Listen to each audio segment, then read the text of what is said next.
So the Yu-Gi-Oh 25th anniversary pot collection is up live for pre-order right now, and I figured I'd give you guys my perspective as a collector slash investor and how I think these products will fare in the long term. Let's get into it.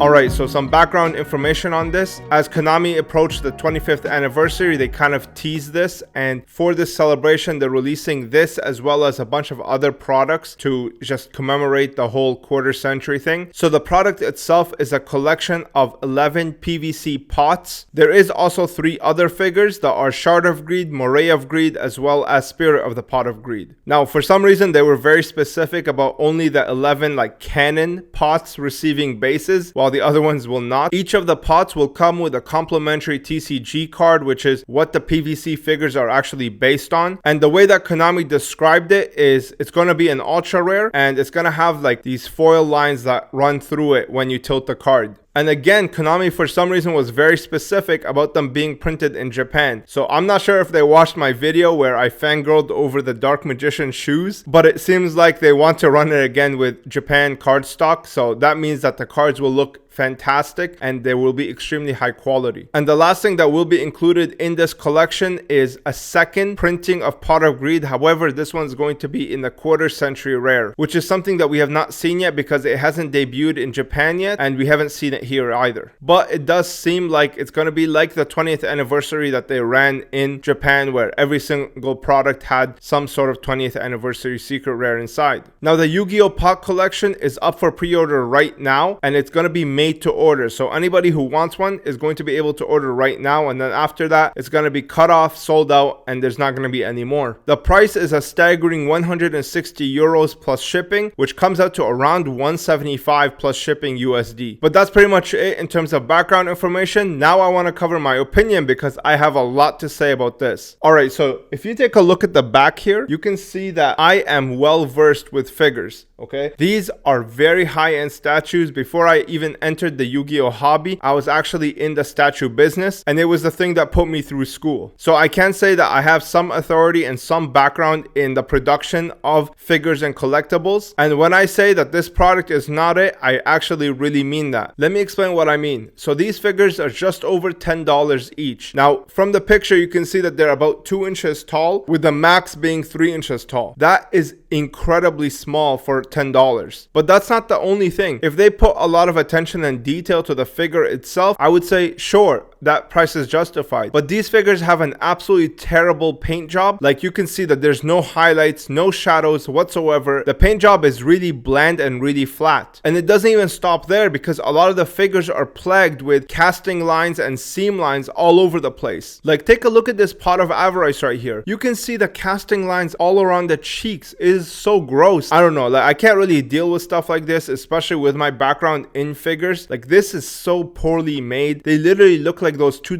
gachapon figures. You know, the ones where like you put the $2 in, you spin the handle, and you get a ball that gives you a figure inside. This is literally what this looks like. I don't know how they're charging $10 just because they're slapping the Yu-Gi-Oh brand on there. To me, it's very cash grabby, and if you are buying these for the figures, I would suggest you don't. I think we as collectors deserve a lot better, and they should have put a lot more care into this collection. I think it's a great idea. However, the execution is absolutely terrible. If you, the viewer, are looking for some sort of 3D physical representation of a Pot of Greed, for example, Bandai put out 2 actual mugs. Like these mugs can literally be used to drink water out of. Like that is so cool. Now the detail on them is much better than these PVC figures. It's not the best, but in my opinion, I think it's a great value for your money if you are trying to get that 3D representation. And if you can go a little bit higher than that in terms of budget, my biggest recommendation goes towards the Bandai full-size Pot of Greed that they released 3 years back. That statue is made out of real porcelain. It's really nice quality. If you just look at the paint job, look at the shading, look at the highlights on the figure itself. I mean, they did an excellent job on that Pot of Greed, and it is worth like 100 times more than these PVC figures. So in conclusion, if you're buying it for these toys, I highly recommend you pass. You'll be able to pick them up in the aftermarket for much cheaper. But I do think that Konami did know this, and this is why they introduced the promo cards inside. And I think that the cards are going to be the bait that brings a lot of collectors in. I think it's pretty cool to have, you know, every single pot card in a certain rarity in my binder. I think that that looks fantastic, and it would make for a great independent mini collection. It does look like the rarity for the 14 cards is going to be Hobby League. If you don't know what I'm talking about, back in the day, Konami introduced cards that are produced in Japan. They're called Hobby League cards, and it's pretty much an ultra rare with streaks of rainbows going through the card. And I don't like the way that Hobby League cards look, and it actually makes the card a lot easier to damage, because what they're doing to get that rainbow effect is they're coating the card with some sort of hollow foiling. It looks pretty poor. Like, I mean, it literally looks like a fake card, to be honest with you, but some people seem to like them, so maybe I'll cover them in a video one day. Comment down below if you think you'd be interested in something like that. But anyway, back to the main topic. The 14 cards look like Hobby League cards, and again, the quarter century rare card, we don't know what it looks like, but it does look like some sort of prismatic rare with a 25th stamp in the text box. I think that this is what's going to lure a lot of collectors in, and I think a lot of collectors are going to try to buy this collection, keep the cards, and try to make some of their money back with selling the figures. So if you are personally looking to purchase the, you know, toy collection, then I would definitely wait until after release. If you want the cards, I would say pre-order right now, because that's going to be the best way to secure yours. I still think that, you know, 15 cards is overpriced for $175. That's like $10 a card for retail. I think a lot of people are going to order this just because of the hype. If you want to know what I'm personally doing, I'm going to basically buy 2 of them, open one on the channel, you know, maybe give away the toys or something like that, keep the promos in my binder, and then keep one sealed for my sealed collection. But I don't personally think I'm going to be investing heavy like I did with, like, for example, the Kaiba case. I think the Kaiba case was a masterpiece product, while